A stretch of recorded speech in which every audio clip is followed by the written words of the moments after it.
Hello दोस्तों, आप सभी का बहुत बहुत स्वागत है इस ज्योग्राफी के क्लास में। तो आज हम लोग पढ़ने वाले हैं ब्रह्मपुत्र रिवर सिस्टम के बारे में, यानी ब्रह्मपुत्र नदी तंत्र के बारे में। अब तक हम लोगों ने क्या है, सिंधु नदी तंत्र के बारे में और गंगा नदी तंत्र के बारे में बहुत ही अच्छे तरीके से डिस्कस कर लिया है।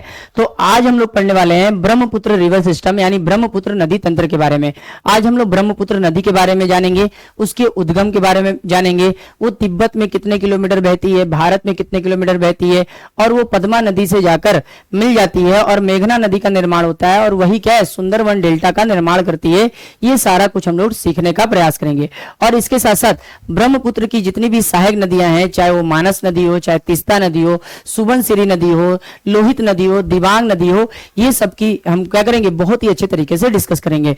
तो ये टॉपिक भी क्या है, काफी इंपॉर्टेंट होता है आपके परीक्षा के दृष्टिकोण से। तो आइए क्या करते हैं, फटाफट स्टार्ट करते हैं। आज का जो टॉपिक है वो क्या है, मैंने आपको बताया ब्रह्मपुत्र रिवर सिस्टम के बारे में है। ठीक है, तो अगर हम बात करें ब्रह्मपुत्र नदी की बारे में, ठीक है, अगर हम ब्रह्मपुत्र नदी के बारे में बात करें तो ये कहां से निकलती है। सबसे पहले ये पूछा जाता है कि ये कहां से निकलती है।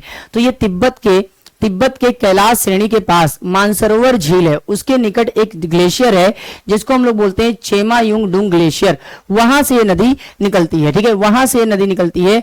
और इस ब्रह्मपुत्र नदी की अगर हम लंबाई की बात करें तो करीबन क्या है, इसकी 2900 किलोमीटर लंबाई है, करीबन 2900 किलोमीटर लंबाई है। और ये भारत में करीबन 916 किलोमीटर बहती है, 916 किलोमीटर बहती है, ये आपको पता होना चाहिए। तो ये तिब्बत के मानसरोवर झील के पास से क्या है, ये नदी निकलती है। तिब्बत के मानसरोवर झील के निकट से क्या है, चेमायुंगडुंग ग्लेशियर है, वहां से ये नदी निकलती है। फिर उसके बाद ये अरुणाचल प्रदेश में प्रवेश करती है। अरुणाचल प्रदेश में प्रवेश करने से पहले ये नामचा बरवा से, ठीक है, नामचा बरवा से ये क्या करती है, अक्ष संघी मोड़ लेते हुए ये भारत में प्रवेश करती है। ठीक है, भारत में जब ये प्रवेश करती है अरुणाचल प्रदेश में, तो अरुणाचल प्रदेश में इसको दिहांग और सिहांग के नाम से जाना जाता है। फिर असम में एक जगह है जिसका नाम है सदिया, ठीक है, वहां पर इससे दो नदियां मिलती हैं जिसको बोलते हैं लोहित नदी और दिबांग नदी। जब लोहित नदी और दिबांग नदी का मिलन क्या होता है, ठीक है, दिहांग नदी से होता है, तब जाके क्या है, इसका नाम ब्रह्मपुत्र पड़ता है। फिर ये ब्रह्मपुत्र नदी आगे बढ़ती है और आगे जाकर असम का एक इलाका है जिसका नाम है धुबरी से ये क्या करती है, बांग्लादेश में प्रवेश करती है। अब बांग्लादेश में इसको जमुना के नाम से जाना जाता है। और फिर यही जमुना नदी, यही ब्रह्मपुत्र नदी पद्मा नदी से जाकर मिलती है जिसको भारत में गंगा के नाम से जानते हैं। फिर ये दोनों नदियां क्या है, मेघना नदी का निर्माण करती हैं और उसके बाद बंगाल की खाड़ी में गिरती हैं। बंगाल की खाड़ी में गिरने से पहले ये क्या करती हैं, बांग्लादेश और भारत में विश्व के सबसे बड़े डेल्टा जिसको हम लोग बोलते हैं सुंदरवन डेल्टा, उसका निर्माण करती है। ठीक है, तो आइए हम क्या करेंगे, इसको विस्तार से क्या करेंगे, इस पूरे ब्रह्मपुत्र रिवर सिस्टम को क्या करेंगे, समझने का प्रयास करेंगे। ठीक है, तो यहां पर जब आप मैप में देखेंगे तो मैप में क्या है, आपको बहुत सारी क्या नदियां देखने को मिलेंगी और उसमें से एक प्रमुख नदी देखने को मिलेगी जो चेमायुंगडुंग ग्लेशियर से निकलेगी, जिसको हम लोग क्या बोलते हैं, तिब्बत में यारलुंग सांगपो के नाम से जाना जाता है और भारत में इसको ब्रह्मपुत्र के नाम से जाना जाता है। तो कुल मिलाजुलाकर आज हम क्या है, इसी ब्रह्मपुत्र नदी के बारे में और उसके सहायक नदियों के बारे में हम लोग क्या करने वाले हैं, चर्चा करने वाले हैं। तो बढ़ते हैं आगे, बात करते हैं ब्रह्मपुत्र नदी के बारे में। सबसे पहले हम इसके परिचय के बारे में समझते हैं। ठीक है, ब्रह्मपुत्र नदी है क्या। ठीक है, तो यहां पर क्या लिखा हुआ है, ब्रह्मपुत्र नदी तंत्र के बारे में लिखा हुआ है। ब्रह्मपुत्र नदी तंत्र, मैंने आपको बताया था कि ब्रह्मपुत्र नदी तंत्र क्या होता है। तो ब्रह्मपुत्र और उसके सहायक नदियों द्वारा जो मिलकर एक तंत्र का निर्माण किया जाता है, उसी को बोलते हैं ब्रह्मपुत्र नदी तंत्र।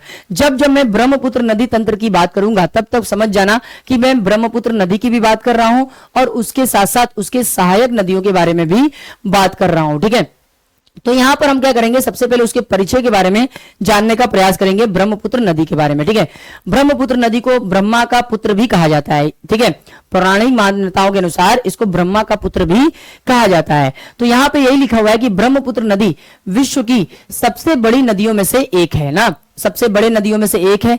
ये भारत की सर्वाधिक जल राशि वाली नदी है, यानी सबसे ज्यादा जो जल लेकर भारत में आती है वो कौन सी नदी लेकर आती है, ब्रह्मपुत्र नदी लेकर आती है। ठीक है, आगे अगर हम बात करें तो ये बाढ़ और तटीय कटाव और मार्ग परिवर्तन के लिए प्रसिद्ध है, यानी ये भारत में क्या करती है, ढेर सारा बाढ़ का पानी लेकर आती है। ठीक है, तटीय कटाव करती है, बहुत ज्यादा ये अपरदन करती है और इसके साथ साथ ये सर्वाधिक मार्ग परिवर्तित करने वाली नदियों में से एक है, ये आपको पता होना चाहिए। उद्गम की बात करें तो ब्रह्मपुत्र नदी का उद्गम कहां से होता है? तो ब्रह्मपुत्र नदी का उद्गम याद रखना तिब्बत में कैलाश पर्वत है, उसी के पास मानसरोवर झील पड़ता है। मानसरोवर झील के निकट एक ग्लेशियर पड़ता है जिसका नाम है चेमायुंगडुंग ग्लेशियर, वहीं से नदी निकलती है। यानी चेमायुंगडुंग ग्लेशियर क्या है, पिघलता जाता है और एक नदी का निर्माण होता है जिसको हम लोग ब्रह्मपुत्र नदी के नाम से जानते हैं। आई होप आपको यह समझ में आया होगा, इतनी लाइनें आपको समझ में आएंगी, एक बार बताएंगे सब।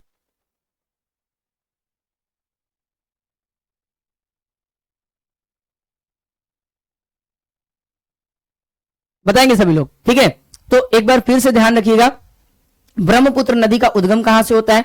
तो तिब्बत में कैलाश पर्वत के निकट मानसरोवर झील पड़ता है, वहां पर एक ग्लेशियर पाया जाता है जिसका नाम क्या है, चेमायुंगडुंग ग्लेशियर, वहां से ये नदी निकलती है, ब्रह्मपुत्र नदी वहां से ये नदी निकलती है। और तिब्बत में याद रखना इसको यारलुंग सांगपो के नाम से जाना जाता है, यारलुंग सांगपो के नाम से जाना जाता है, याद रखना।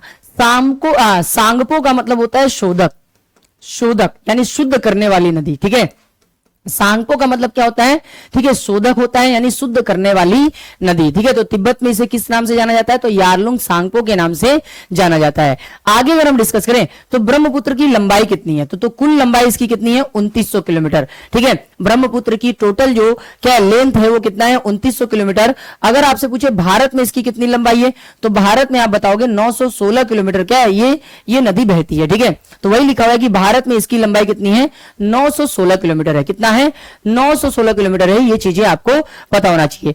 आगे अगर हम बात करें इसकी प्रमुख विशेषताओं के बारे में बात करें, ब्रह्मपुत्र नदी के प्रमुख विशेषताओं के बारे में अगर हम बात करें तो ब्रह्मपुत्र भारत की सर्वाधिक जल राशि वाली नदी है, सबसे ज्यादा जल लेकर यही नदी लाती है।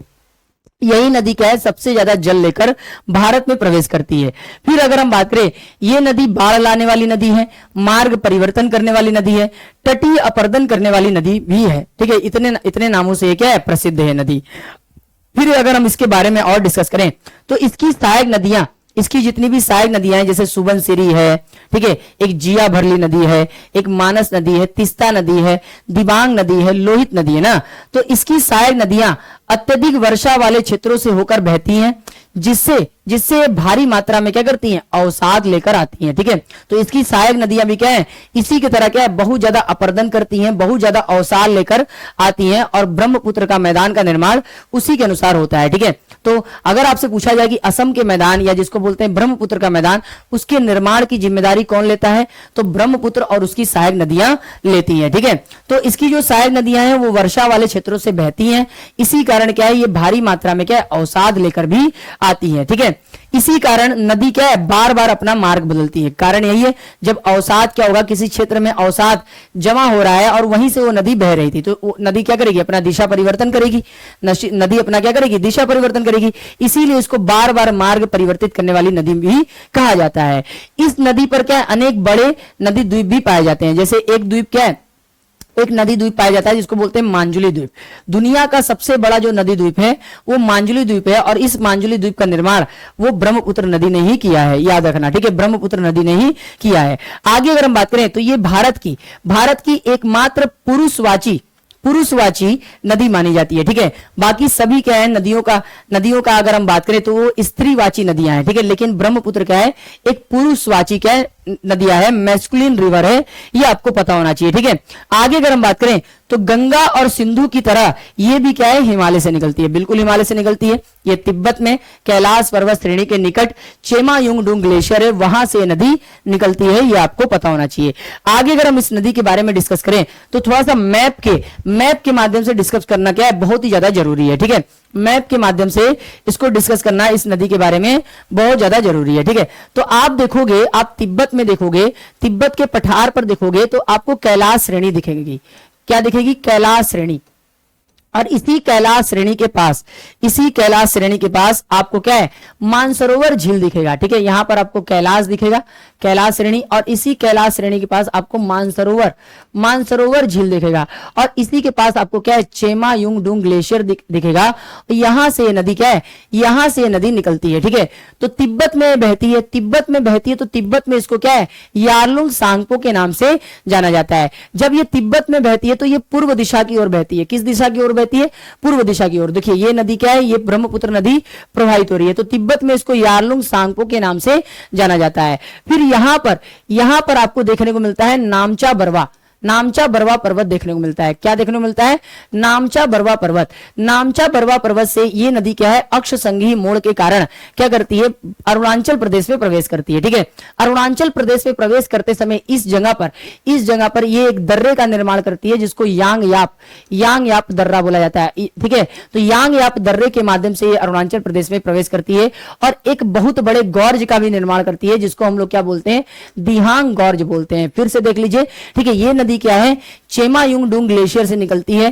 तिब्बत में करीबन ये क्या है? 1200 किलोमीटर बहती है। 1200 किलोमीटर बहती है। तिब्बत में इसको यारलुंग सांगपो के नाम से जाना जाता है और ये नामचा बरवा पर्वत से क्या से अक्ष संघी मोड़ के कारण एक बड़े से गॉर्ज का निर्माण करते हुए जिसको दिहांग गॉर्ज बोला जाता है, यांग याप दर्रे के माध्यम से ये अरुणाचल प्रदेश या भारत में प्रवेश करती है। जब ये यांग याप दर्रे से भारत में प्रवेश करती है तो इसका नाम क्या होता है? इसका नाम दिहांग होता है। क्या नाम होता है? दिहांग। याद रखना। ठीक है, अरुणाचल प्रदेश में इस नदी को दिहांग के नाम से जाना जाता है या इसी को सिहांग के नाम से जाना जाता है। ठीक है, अरुणाचल प्रदेश में इस नदी को क्या है? दिहांग और सिहांग के नाम से जाना जाता है। फिर एक इलाका है असम का। ठीक है, असम का जिसका नाम है सदिया। ठीक है, सदिया में ये नदी प्रवेश करती है। ठीक है, सदिया में जब ये नदी प्रवेश करती है तो आगे बढ़ती है तो इसकी दो सहायक नदियां इससे आकर मिलती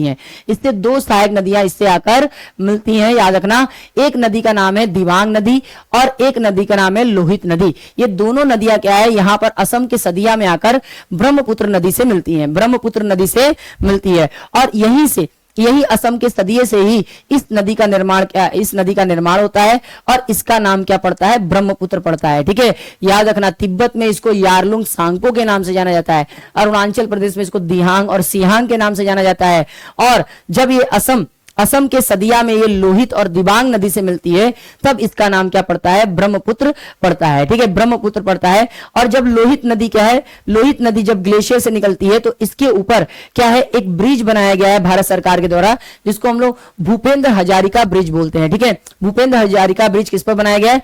लोहित नदी पर बनाया गया है। लोहित नदी को क्या है? एक तरह से क्या है? खूनी नदी भी बोला जाता है क्योंकि इसके क्या है? पानी का जो रंग है वो लाल होता है क्योंकि लाल मिट्टी इसके क्या है? पानी में पाया जाता है। फिर एक दिबांग नदी है, वो भी आकर क्या है? असम के सदिया में आकर क्या है? इस ब्रह्मपुत्र नदी से क्या है? मिलती है। फिर ये नदी आगे बढ़ती है। पासी घाटी से ये क्या है? ये नदी आगे बढ़ती है। ठीक है, आगे बढ़ती है तो आगे बढ़ने से पहले यहीं पर क्या है? ये नदी विश्व के सबसे बड़े नदी द्वीप का निर्माण करती है जिसको हम लोग क्या बोलते हैं? मांजुली द्वीप बोलते हैं। याद रखना, विश्व का जो सबसे बड़ा जो नदी द्वीप है उसको बनाने का श्रेय किसको जाता है? ब्रह्मपुत्र नदी को जाता है। ठीक है, फिर ब्रह्मपुत्र नदी जब आगे बढ़ती है तो एक और इस पर क्या है? एक और ब्रिज का निर्माण किया गया है जिसका नाम क्या है? बोगीबिल ब्रिज ना। ये क्या करता है? डीमाजी को, याद रखना, ये डीमाजी को याद रखना डिब्रूगढ़ से, ठीक है, डिब्रूगढ़ से याद रखना, डिब्रूगढ़ से जोड़ने का काम करता है। जब ये नदी आगे बढ़ती है तो इससे क्या है? याद रखना, राइट साइड से एक नदी आकर मिलती है जिसका नाम क्या है? सुबनसिरी। ठीक है, सुबनसिरी। अभी सबके बारे में हम लोग डिस्कस करेंगे डिटेल में। तो सुबनसिरी आकर एक नदी आकर मिलती है। फिर उसके बाद लेफ्ट साइड से एक और नदी आकर मिलती है जिसका नाम है धनसरी और इसके पहले देखोगे एक बूढ़ी दिहांग नदी है जो क्या है? लोहित नदी की क्या है? एक सहायक नदी है। ये आकर लोहित नदी में आकर मिलती है। फिर अगर हम आगे बढ़े तो आप देखोगे लेफ्ट साइड में एक और नदी आकर मिलती है जिसको बोलते हैं कपिली नदी। कपिली नदी आकर क्या है? ब्रह्मपुत्र में जाकर मिल जाती है। फिर अगर राइट साइड में देखोगे तो मानस नदी आकर क्या है? ब्रह्मपुत्र नदी से आकर मिलती है। फिर यहां पर आपको संकोशी नदी देखने को मिलेगा, ब्रह्मपुत्र नदी पर आकर क्या है? मिलती है। फिर उसके अगर हम आगे बात करें तो ये वाला जो इलाका है, ये वाला इलाका क्या है? धुबरी इलाका है। इस धुबरी वाले इलाके से जब ये नदी आगे बढ़ती है तो ये बांग्लादेश में प्रवेश कर जाती है। और बांग्लादेश में इसकी क्या है? एक सहायक नदी आकर मिलती है जिसका नाम क्या है? तीस्ता नदी। ठीक है, तीस्ता नदी आकर क्या है? बांग्लादेश में ब्रह्मपुत्र नदी से मिलती है और बांग्लादेश में ब्रह्मपुत्र नदी को जमुना के नाम से जाना जाता है। जब ये जमुना नदी आगे बढ़ती है तो क्या है, गंगा नदी जिसको बांग्लादेश में पद्मा के नाम से जाना जाता है, ये आगे बढ़ती है और इन दोनों नदियों का क्या है, मिलन होता है। और पद्मा और जमुना नदी के मिलने के बाद एक मेघना नदी बनती है और यही मेघना नदी बंगाल की खाड़ी में गिरकर सुंदरवन डेल्टा का निर्माण करती है। याद रखना, ये बहुत इंपॉर्टेंट है, ये मानचित्र के हिसाब से आपको क्या है, ये सारी चीजें पता होनी चाहिए। ठीक है, आगे चलते हैं, आगे बात करते हैं। आगे अगर हम बात करें तो इसको फिर से देख लेना, इसका प्रवाह मार्ग मैंने आपको मानचित्र के माध्यम से समझाया है। ठीक है, तो जरा से समझने का यहां पे प्रयास करिएगा। मैंने आपको बताया उद्गम कहां से होता है, तो मानसरोवर झील के निकट चेमायुंगडुंग ग्लेशियर है, वहां से नदी निकलती है, ये आपको पता होना चाहिए। ठीक है, वहां से नदी निकलती है और ये तिब्बत में लगभग 1200 किलोमीटर पूर्व दिशा में बहती है। ये मैंने शुरू में ही बताया मानचित्र में। ठीक है, कितना बहती है, तो करीबन 1200 किलोमीटर क्या है, ये तिब्बत में बहती है। 1200 किलोमीटर तिब्बत में बहती है। आगे अगर हम बात करें तो तिब्बत के शुष्क और समतल मैदानों में इसे क्या बोला जाता है, सांगपो बोला जाता है या यारलुंग सांगपो बोला जाता है। ठीक है, समझ में आया, यारलुंग सांगपो बोला जाता है। धन्यवाद। ठीक है, यारलुंग सांगपो बोला जाता है और जिसका अर्थ क्या है, शोधक है। जिसका अर्थ क्या है, शोधक। ठीक है, सांगपो का मतलब क्या है, शोधक, यानी शुद्ध करने वाली नदी। और ये याद रखना लगभग हिमालय में लगभग ये 1100 किलोमीटर बहती है। तो वही लिखा हुआ है कि ये लगभग 1100 किलोमीटर तक मुख्य हिमालय श्रेणी के समांतर बहने का काम करती है, ये ब्रह्मपुत्र नदी। आगे अगर हम डिस्कस करें तो मैंने आपको बताया नामचा बरवा से हिमालय के अक्ष संगी मोड़ के कारण एक गहरे गॉर्ज का निर्माण करते हुए ये नदी क्या है, यांगयाप दर्रे से अरुणाचल प्रदेश में प्रवेश करती है। और अरुणाचल प्रदेश में इसी यारलुंग सांगपो का नाम क्या पड़ता है, दिहांग और सिहांग पड़ता है। तो वही लिखा हुआ है कि नामचा बरवा पर्वत जिसकी हाइट कितनी है, 7756 या 55 मीटर है। ठीक है, इस पर्वत के निकट ये नदी क्या है, दक्षिण दिशा में तीव्र मोड़ लेकर विश्व के सबसे बड़े या गहरे गॉर्ज का निर्माण करती है, जिसका नाम क्या है, दिहांग गॉर्ज। और इसी दिहांग गॉर्ज का नाम दिहांग नदी पर या ब्रह्मपुत्र नदी पर रखा गया है। ठीक है, आगे अगर हम बात करें तो अब ये क्या है, दिहांग गॉर्ज का निर्माण करती है। दिहांग गॉर्ज से ये बहते हुए यांगयाप दर्रे से बहते हुए अरुणाचल प्रदेश में प्रवेश करती है। तो ब्रह्मपुत्र नदी याद रखना, तिब्बत से बहने के बाद अरुणाचल प्रदेश में यांगयाप दर्रे से ठीक है प्रवेश करती है। स्थान का नाम याद रखना, गैलिंग नामक एक स्थान है, वहां से भारत में प्रवेश करती है। तो अरुणाचल प्रदेश में एक स्थान है जिसका नाम क्या है, गैलिंग, यहां से क्या है, भारत में एंटर करती है। भारत में जैसे ही एंटर करती है तो इस नदी को अरुणाचल प्रदेश में दिहांग और सिहांग के नाम से जाना जाता है। याद रखेंगे। आगे अगर हम बात करें तो ये क्या पहुंचती है, ये नदी क्या है, असम के सदिया में क्या है, पहुंचती है। असम के सदिया में पहुंचती है। यहाँ अरुणाचल प्रदेश नहीं होगा, यहाँ असम होगा। ठीक है, असम के सदिया में जब ये नदी पहुंचती है तो इससे इसकी दो सहायक नदियां मिलती हैं।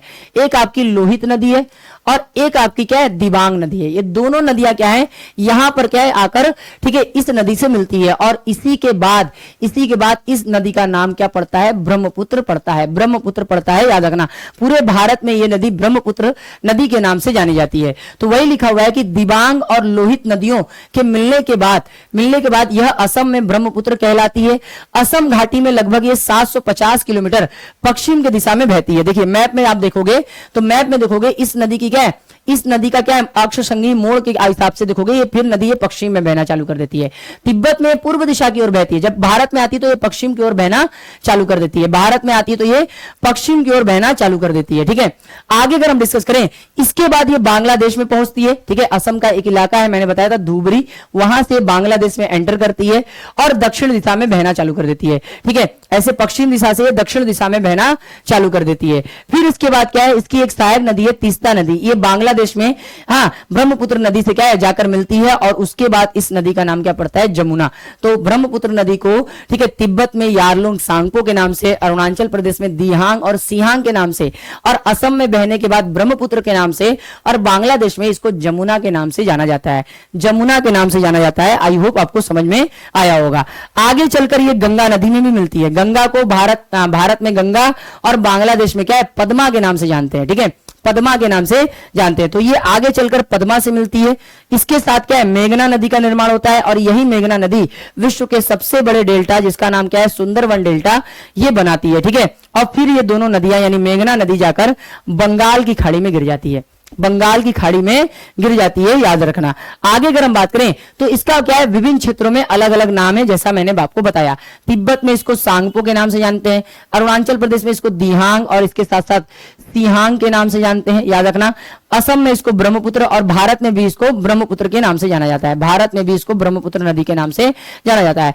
बांग्लादेश में जमुना कहलाती है। गंगा से मिलने के बाद, गंगा से मिलने के बाद ये पद्मा कहलाती है, कुछ दूर तक पद्मा होती है, और मेघना से मिलने के बाद ये मेघना नदी कहलाती है। ठीक है, फिर ये नदी क्या करती है, असम घाटी का भी निर्माण करती है। ये असम में जब बहती है तो असम घाटी का भी निर्माण करती है। तो ब्रह्मपुत्र द्वारा निर्मित विस्तृत मैदान को असम घाटी कहा जाता है। ठीक है, और यह घाटी अत्यंत उपजाऊ जलोढ़ मिट्टी से बना हुआ है। तो असम का जो मैदान है या असम घाटी है, उसका निर्माण करने का भी श्रेय किसको जाता है, ब्रह्मपुत्र नदी को जाता है, ब्रह्मपुत्र नदी को जाता है, याद रखेंगे।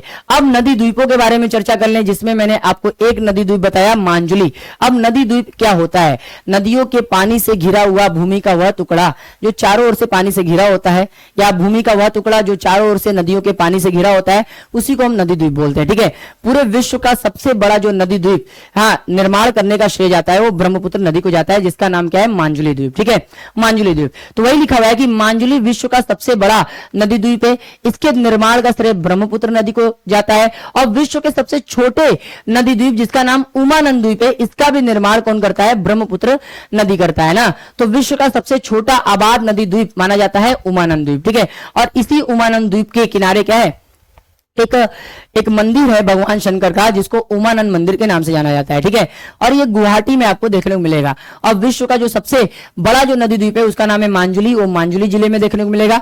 किसके द्वारा निर्मित है, ब्रह्मपुत्र नदी द्वारा निर्मित है। अगर हम मांजुली नदी के द्वीप की बात करें तो मांजुली विश्व का सबसे बड़ा नदी द्वीप है, ये मैंने बताया। ये असम में ब्रह्मपुत्र नदी के मध्य स्थित है, और इसे असम की सांस्कृतिक राजधानी भी कहा जाता है। पुल की अगर हम बात करें तो क्या है, हमारे ब्रह्मपुत्र नदी पर आपको 3 ब्रिज देखने को मिलेंगे। एक सराय घाट पुल जो आपको गुवाहाटी में देखने को मिलेगा, वो ब्रह्मपुत्र नदी तंत्र का हिस्सा है। एक बोगीबिल पुल जिसको क्या है, जो डिब्रूगढ़ को डिमाजी से जोड़ने का काम करता है, ये आपको ब्रह्मपुत्र नदी पर देखने को मिलेगा। और एक है ढोला सदिया पुल जिसको भूपेंद्र हजारिका सेतु बोलते हैं, ये आपको लोहित नदी पर बना देखने को मिलेगा। ये 3 पुल आपको क्या है, इस नदी के किनारे या इस नदी तंत्र के क्या है, किनारे आपको क्या है, देखने को मिलेंगे। आगे अगर हम चर्चा करें तो सुंदरवन डेल्टा का निर्माण करने का श्रेय किसको जाता है, मेघना नदी को, या हम बोल सकते हैं गंगा और ब्रह्मपुत्र नदी को।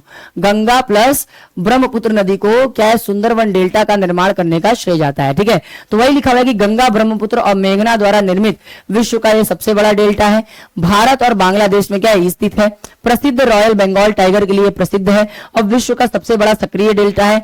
गंगा, ब्रह्मपुत्र, मेघना नदी तंत्र द्वारा निर्मित है, और यूनेस्को द्वारा इसको क्या है, विश्व धरोहर भी घोषित किया गया है, और रामसर साइट भी घोषित किया गया है। ठीक है, अगर प्रमुख राष्ट्रीय उद्यानों में की बात करें तो आपको ब्रह्मपुत्र नदी तंत्र पर कौन कौन से आपको राष्ट्रीय उद्यान देखने को मिलते हैं। एक आपका कांजीरंगा राष्ट्रीय उद्यान देखने को मिलता है, एक आपका मानस नदी पर मानस राष्ट्रीय उद्यान देखने को मिलेगा, एक आपको डिब्रू सेखोवा राष्ट्रीय उद्यान देखने को मिलेगा, एक है नामेरी राष्ट्रीय उद्यान देखने को मिलेगा। ये सभी क्या है, ब्रह्मपुत्र नदी तंत्र के हिस्से हैं। ये सभी क्या है, ये ब्रह्मपुत्र नदी तंत्र के हिस्से हैं, याद रखिएगा। ठीक है, आगे चलते हैं, आगे बात करते हैं। अब इसके बाद हमको बात करना है ब्रह्मपुत्र और उसके सहायक नदियों के बारे में। ब्रह्मपुत्र और उसके सहायक नदियों के बारे में यहां से बहुत सारे प्रश्न पूछे जाते हैं कि ब्रह्मपुत्र से बताइए लेफ्ट साइड से मिलने वाली कौन कौन सी नदियां हैं, ब्रह्मपुत्र से राइट साइड से मिलने वाली कौन कौन सी नदियां हैं, ब्रह्मपुत्र से उत्तर की ओर से क्या है मिलने वाली कौन सी नदियां हैं, ब्रह्मपुत्र से दक्षिण की ओर से मिलने वाली कौन कौन सी नदियां हैं, ये आपसे पूछा जाता है। ठीक है, तो अब हम लोग क्या है डिस्कस करने वाले हैं ब्रह्मपुत्र की सहायक नदियों के बारे में। अगर देखो सहायक नदियों की बात करोगे तो यहां पर हम लोगों को दिबांग नदी के बारे में चर्चा करना है, लोहित नदी के बारे में, बूढ़ी दिबांग के बारे में, उसके बाद धनसिरी नदी के बारे में, कपिली नदी के बारे में। इसके बाद अगर आप बात करोगे तो सुबनसिरी नदी है। ठीक है, सुबनसिरी नदी के बाद आपको मानस नदी के बारे में चर्चा करना है, संकोसी नदी के बारे में, तीस्ता नदी के बारे में। ठीक है, ये सारी क्या है ब्रह्मपुत्र की सहायक नदियां हैं, इनके बारे में हमें डिस्कस करना है। ठीक है, देखो ब्रह्मपुत्र नदी कुछ इस हिसाब से बह रही है, तो ये क्या हो गया, इसका राइट साइड हो गया, ये इसका राइट साइड हो गया और एक लेफ्ट साइड हो गया। ठीक है, तो अगर कोई मान लो नदी ऐसे बह रही है ना, ऐसे बह रही है तो इधर क्या है लेफ्ट साइड है इसका, और इधर क्या है राइट साइड है। अगर कोई नदी ऐसे बह रही है तो इधर नीचे लेफ्ट और ऊपर राइट। अगर कोई नदी ऐसे बह रही है तो ऊपर लेफ्ट हो जाएगा, नीचे राइट हो जाएगा। ठीक है, तो कुछ इस हिसाब से क्या है, आपको नदी की क्या है, नदी की दिशाओं के बारे में पता होना चाहिए। देखो अगर हम बात करें तो उत्तरी और दाहिने तट से यानी राइट साइड से कौन कौन सी नदियां आकर ब्रह्मपुत्र से मिलती है, तो एक का नाम है सुबनसिरी, उसके बाद कामेन भरली, मानस नदी, संकोच नदी, जिया भरली, रायडेक नदी, धनसिरी नदी, तीस्ता नदी, ये सभी क्या है, ठीक है, ब्रह्मपुत्र नदी से दाहिने तट से आकर मिलती हैं, दाहिने तट से आकर मिलती हैं, याद रखना। फिर उसके बाद अगर हम बात करें लेफ्ट साइड से कौन कौन सी नदियां आकर मिलती हैं, तो दिबांग, लोहित, बूढ़ी दिबांग, ठीक है, फिर उसके बाद दीखू नदी, धनसिरी नदी, और उसके बाद ठीक है धनसिरी नदी, उसके बाद क्या है कोलंग नदी और कपिली नदी। ठीक है, ये सारी नदियां क्या है, इससे लेफ्ट साइड से आकर मिलती है। अब हम लोगों को एक एक नदी के बारे में चर्चा करना है, यहां से बहुत सारे क्या है प्रश्न आपको देखने को मिलते हैं। तो सबसे पहले हम लोग बात करने वाले हैं दिबांग नदी के बारे में। ठीक है, क्योंकि सबसे पहली जो सहायक नदी है ब्रह्मपुत्र की वो क्या है, दिबांग नदी है, जो आकर क्या है ब्रह्मपुत्र नदी से मिलती है। ठीक है, तो यहां पर आपको दिख रहा होगा दिबांग नदी। तो सबसे पहले हमको इसी के बारे में चर्चा करना है। सबसे पहले हम इसके उद्गम के बारे में चर्चा करेंगे। सबसे पहले हम इसके क्या है उद्गम के बारे में चर्चा करेंगे। अगर हम इसके उद्गम के बारे में चर्चा करें, इसके ओरिजिन के बारे में चर्चा करें, तो ये मिश्मी के पहाड़ियों से निकलती है। दर्रे का नाम याद रखना, किया दर्रा, अरुणाचल प्रदेश। तो अरुणाचल प्रदेश के किया दर्रा के निकट मिश्मी के पहाड़ियों से क्या है दिबांग नदी निकलती है। आगे अगर बात करें इसका संगम कहां पे होता है, तो सदिया के पास ये जाकर लोहित नदी और सिहांग नदी, जिसको ब्रह्मपुत्र नदी बोला जाता है, उसमें जाकर ये मिल जाती है। इस नदी की लंबाई कितनी है, 195 किलोमीटर क्या है इसकी लंबाई है। ये अरुणाचल प्रदेश और असम में बहती है। प्रमुख सहायक नदियां भी इसकी हैं, जैसे एक इथुन है, एक तागोन है, एक इमिरा है, एक है अहुई। ये सब क्या है दिबांग नदी की सहायक नदियां हैं। महत्वपूर्ण परियोजनाओं की बात करें तो दिबांग बहुउद्देशीय परियोजना का निर्माण दिबांग नदी पर कराया गया है। ये भारत की विश्व की सबसे ऊंची परियोजनाओं में से भी क्या है एक आपको माना जाता है। ठीक है, प्रमुख नगर कौन कौन से बसे हुए हैं, तो याद रखना अनिनी, जिसको हम लोग दिबांग घाटी का मुख्यालय बोला जाता है, ये क्या है दिबांग नदी के किनारे स्थित है। भौगोलिक विशेषताओं की बात करें तो ये गहरी और सकरी घाटियों का क्या करती है निर्माण करती है। सांस्कृतिक महत्व की बात करें तो यहाँ पर एक जनजाति का निवास पाया जाता है, जिसको बोलते हैं इंडू मिश्मी जनजाति। ठीक है, इसके लिए ये नदी क्या है जीवन रेखा कही जाती है। पर्यावरणीय स्थिति की बात करें तो स्वच्छ जल लाती है, लेकिन मानसून के समय ये अत्यधिक क्या है गाद लेकर आती है, अवसाद लेकर आती है। तो ये हो गया दिबांग नदी। अब इसके बाद हम लोग को चर्चा करना है लोहित नदी के बारे में, बहुत इंपॉर्टेंट है, यहां से प्रश्न पूछा जाता है। लोहित नदी की बात करें तो ये तिब्बत चीन के जियालचू पर्वत श्रृंखला से निकलती है और सदिया असम में आकर ये क्या है ब्रह्मपुत्र नदी से मिल जाती है। लंबाई याद रखना 365 किलोमीटर इसकी लंबाई है और भारत में 190 किलोमीटर बहती है ना। ये तिब्बत, चीन, अरुणाचल प्रदेश और असम में बहती है। प्रमुख स्थल याद रखना परशुराम कुंड, जो कि क्या है एक प्रसिद्ध कुंड है। यहाँ पर बहुत सारे क्या है पर्यटक जो है यहाँ पर घूमने जाते हैं, और एक तेजू जगह है। ठीक है, महत्वपूर्ण पुल की बात करें तो भूपेन हजारिका सेतु, जिसको ढोला सदिया पुल बोलते हैं, इसी नदी पर बनाया गया है और ये भारत का सबसे लंबे पुलों में से एक है। ठीक है, विशेषताओं की बात करें अगर हम लोहित नदी की, तो लाल रंग के जल के कारण इसे खून की नदी भी कहा जाता है। इसे खून की नदी भी कहा जाता है। कारण क्यों है खून की नदी क्यों कहा जाता है, तो लेटराइन मिट्टी के कारण जल का रंग लाल दिखाई देता है, इसीलिए इसको खून की नदी बोला जाता है। धार्मिक महत्व की बात करें तो परशुराम कुंड एक प्रसिद्ध क्या है हिंदू तीर्थ स्थल, इसी नदी के किनारे पर स्थित है। ठीक है, सामरिक महत्व की बात करें तो चीन के सीमा के निकट होने के कारण ये राष्ट्रीय सुरक्षा की दृष्टि से ये बहुत ही ज्यादा क्या है ये नदी हमारे लिए महत्वपूर्ण बन जाता है। आगे चलते हैं, आगे बात करते हैं। अब इसके बाद हमको याद पढ़ना है बूढ़ी दिहांग नदी। बूढ़ी दिहांग नदी के बारे में पढ़ना है। तो ओरिजिन की बात करें तो पटकाई पर्वत श्रृंखला अरुणाचल प्रदेश से निकलती है। असम में डिब्रूगढ़ जिले से दिहांग मुख पर ब्रह्मपुत्र नदी से जाकर मिल जाती है। ठीक है, और 380 किलोमीटर बहती है अरुणाचल प्रदेश और असम में। ठीक है, शहरों की बात करें तो मारघेरिटा, ठीक है, नहर काटिया, डिगबोई इसी के क्या है निकट है। विशेषताओं में बात करें तो मैदानों में अनेक अधिक क्या है इसके घुमाव देखने को मिलता है। गोखुर झील का निर्माण भी करती है। इसके बेसिन में डिगबोई तेल क्षेत्र और महत्वपूर्ण कोयला खदानें भी स्थित है और ये ब्रह्मपुत्र की दक्षिण से बाईं ओर से मिलने वाली एक सहायक नदी है, याद रखना ये इंपॉर्टेंट है। ठीक है, आगे चलते हैं, आगे बात करते हैं।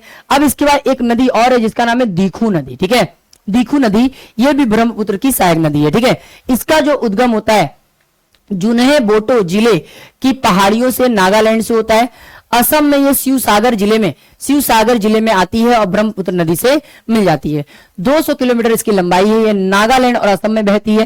ठीक है, शिवसागर और नाजीरा जो शहर हैं वो इसी नदी के किनारे बसे हुए हैं। ये जो नदी है चाय के बगान क्षेत्रों से होकर बहने वाली प्रमुख नदी है, याद रखना। आगे अगर हम बात करें तो आओ जनजाति है। आओ एक जनजाति है, उसके लिए क्या है, एक महत्वपूर्ण नदी मानी जाती है। और इसके बेसिन के पास आपको अहोम साम्राज्य के प्रसिद्ध स्मारक, रोंग घर और तलातल घर देखने को मिलते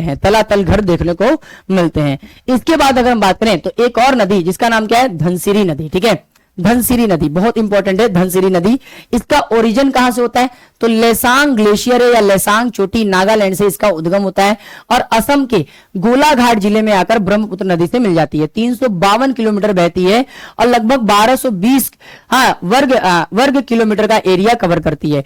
नागालैंड असम में बहती है। दीमापुर और गोलाघाट इसी नदी के किनारे स्थित है और नागालैंड और कार्बी आंगलोंग क्षेत्र की एक प्रमुख नदी है। ठीक है, जैव विविधता की बात करें तो इसके किनारे इटांकी राष्ट्रीय उद्यान और धनसिरी आरक्षित वन स्थित है, याद रखना। और हाथियों के आवास के लिए क्या है, ये जो नदी का क्षेत्र है काफी ज्यादा प्रसिद्ध है। ठीक है, और अगर हम बात करें तो दीमापुर क्षेत्र में शहरी प्रदूषण की समस्या का सामना कर रही है और ये भी नदी क्या है, थोड़ी सी प्रदूषित हो चुकी है, ये आपको पता होना चाहिए। इसके बाद अगर हम बात करें तो एक और नदी है जिसका नाम है, ठीक है, कोलोंग नदी, इसके बारे में भी पूछा गया है। ठीक है, अगर हम बात करें तो ये ब्रह्मपुत्र की वितरिका है, याद रखना। ये ब्रह्मपुत्र की सहायक नदी नहीं है, ये सहायक नदी नहीं है।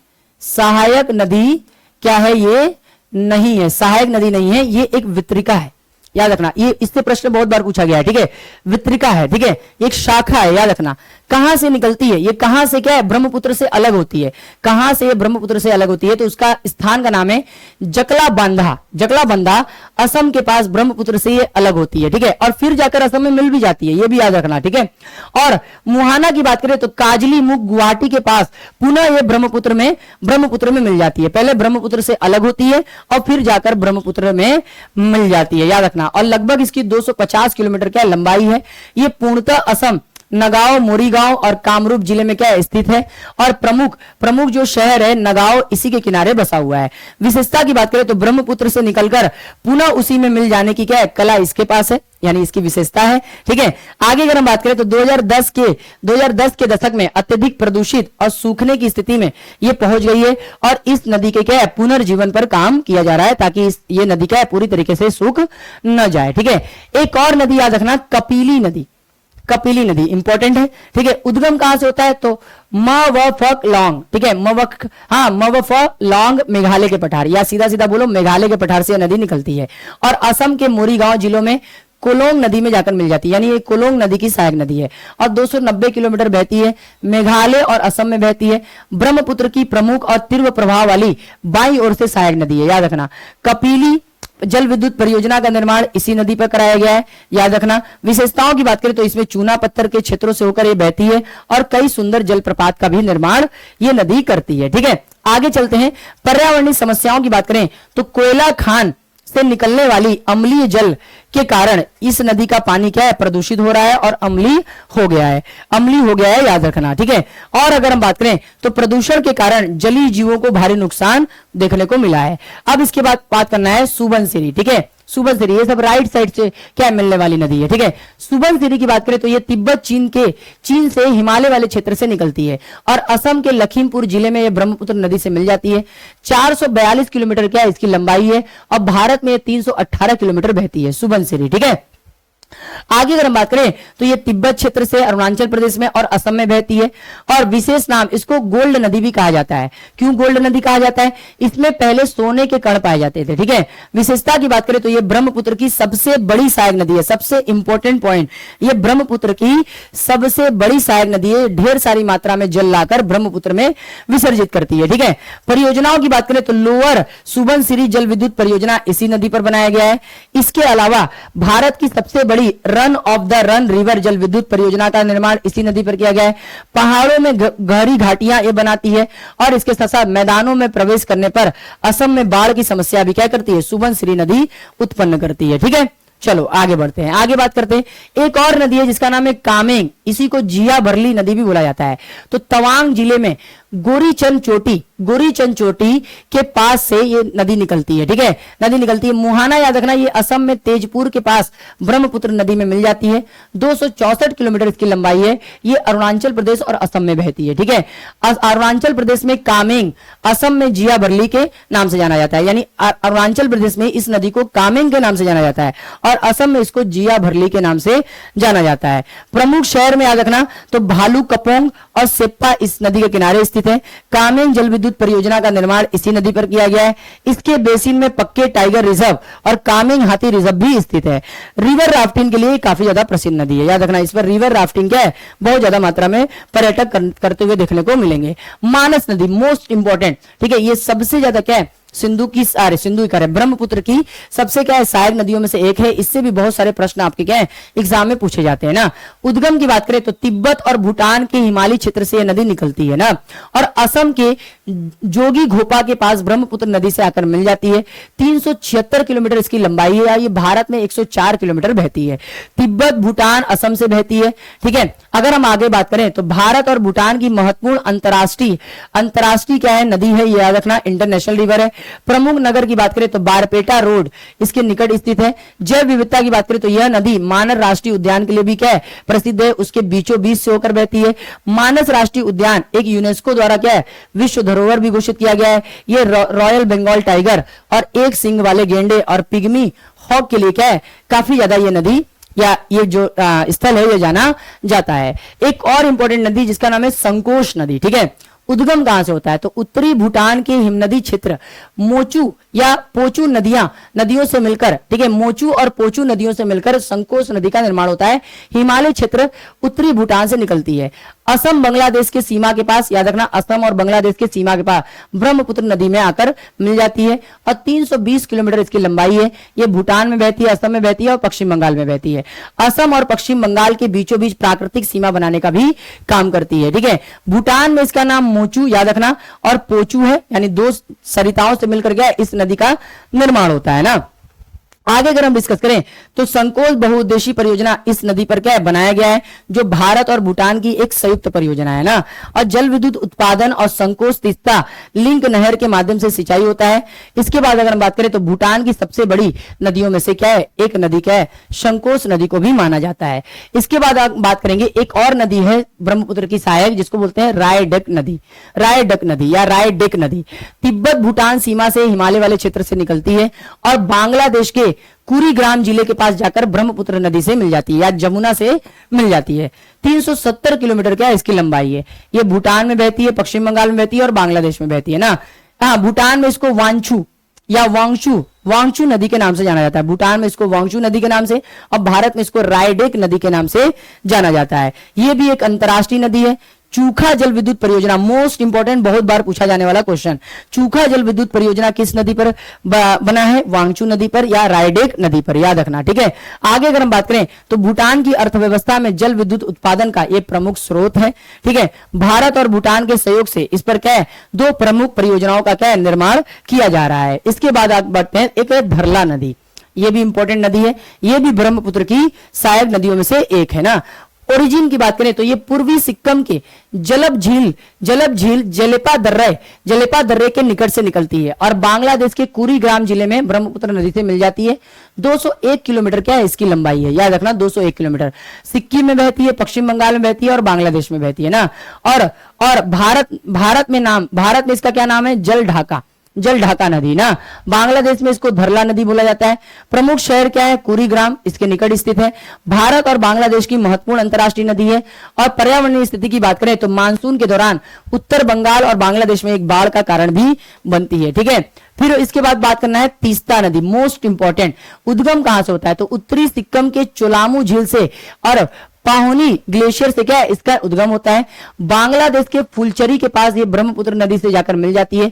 414 किलोमीटर इसकी लंबाई है ना और करीबन 12,540 स्क्वायर किलोमीटर में इसका अपवाद क्षेत्र आपको देखने को मिलता है।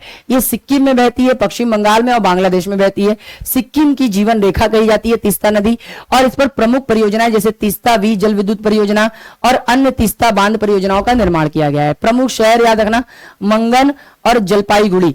ठीक है, इसी नदी के किनारे स्थित है। भौगोलिक विशेषताओं में बात करें तो तीव्रधारा देखने को मिलता है, गहरी घाटियों का निर्माण करती है, रिवर राफ्टिंग के लिए काफी प्रसिद्ध है। भारत और बांग्लादेश के बीच तीस्ता जल विवाद बंटवारे का क्या है, एक महत्वपूर्ण क्या है, मुद्दा है, याद रखना। और ऐतिहासिक तत्व में बात करें तो 1787 के बाढ़ से पहले ये गंगा नदी की सहायक नदी थी, और उसके बाद ये क्या हो गई, ये ब्रह्मपुत्र की सहायक नदी हो गई, याद रखना, ब्रह्मपुत्र की सहायक नदी हो गई। क्लियर है सभी को?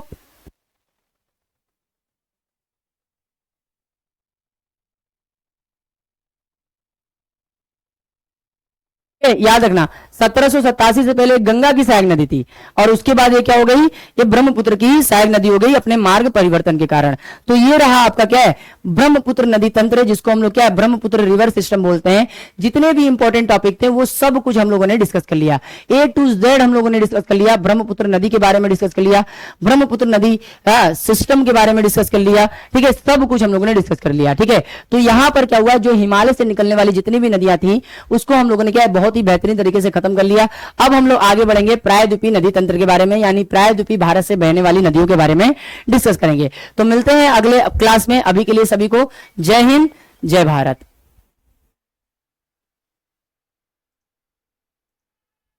मार दिए फोन कर करके।